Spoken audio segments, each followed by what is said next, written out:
I can't even believe I'm out here.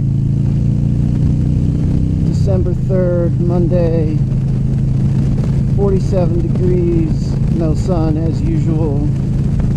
Rained all day yesterday as usual.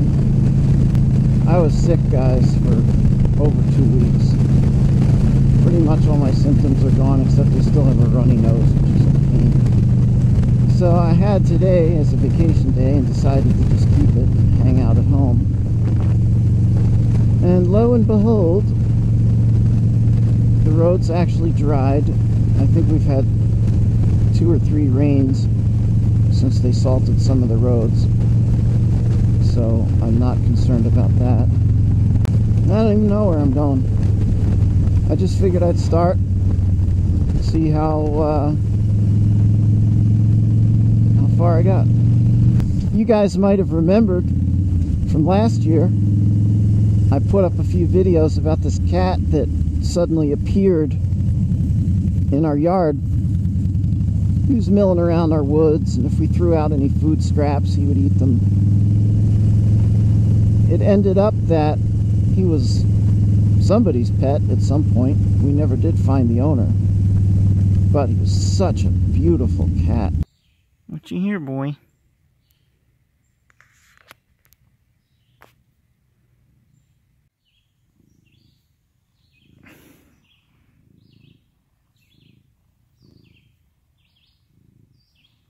We named him Jack. My wife did that.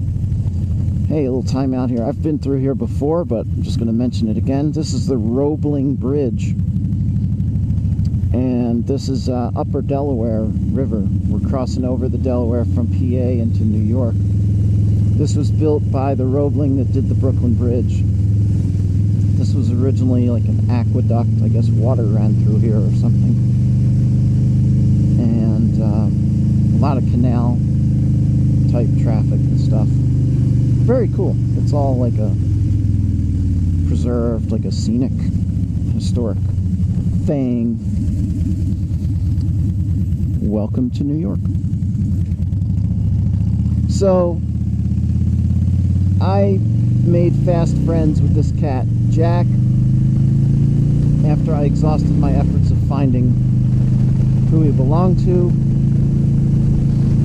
I ran an ad in Craigslist to try to find him a home, and once I found someone that was suitable, very nice people, caught Jack in a trap she did not like, and I drove him an hour away to his new home, and it was a very happy ending. They loved him, and he spent that night indoors, sleeping on a bed.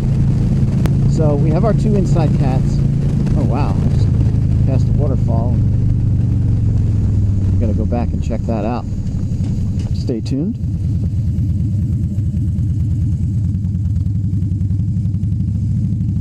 Oh, look at that. Nicely executed U-turn.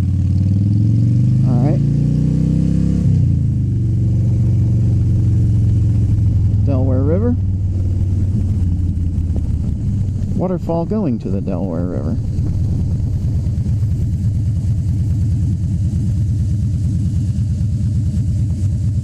Oh, that's beautiful, isn't it?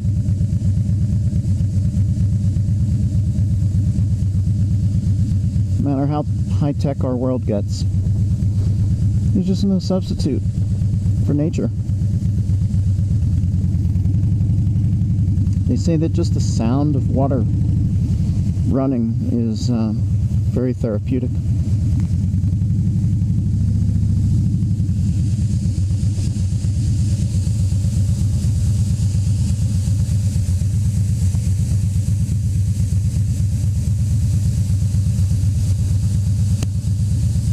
Really nice. So this time around, a cat has again appeared in our woods.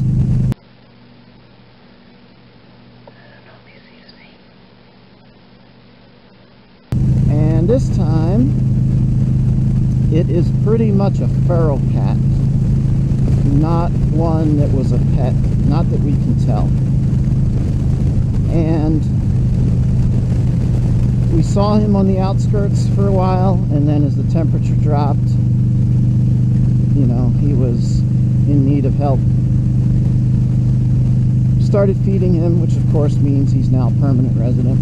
Why do I sense we've picked up another pathetic life form? My wife has a heart that is solid gold when it comes to her love of animals and even people that are less fortunate. Looking at what was happening with the weather, we realized we needed some kind of a shelter for this guy, and it is a guy. Black cat with big bright gold eyes. My wife named him Goldie, even though it's a boy. So we built a makeshift shelter using a couple of these big Tupperware type containers you get at Walmart. An inner one surrounded by insulation inside of a larger outer one. We also put a heating pad in there. We've had some bitter nights where it was 20 degrees or down in the teens. You know, it's sad the way this world is. I mean, let's just take a step back. We're talking about a cat, which there are millions and millions of feral cats. Cats with diseases, all kinds of problems. And we're not even talking about people, right? I mean, there's homeless people and all that. But in our little part of the world, we feel compelled to try to help this homeless animal. Just try and give him somewhere comfortable to curl up at night and be safe. So anyway, that's what we're dealing with. There are some places in our area that will provide some medical attention.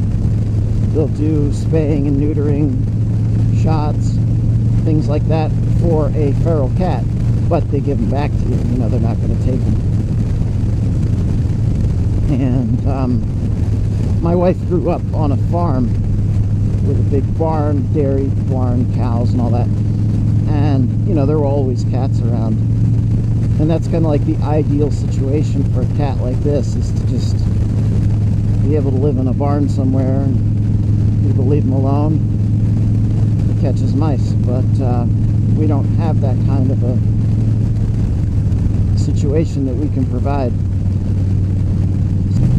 Other than that, I'm just trying to get through another stinking winter. I guess that's it, guys. So if any of you are in the Pennsylvania area, in New Jersey and New York, and have a suitable place for a feral cat, well, hey, I'm your guy. I'll even deliver him. Yeah, give me a shout. Till next time.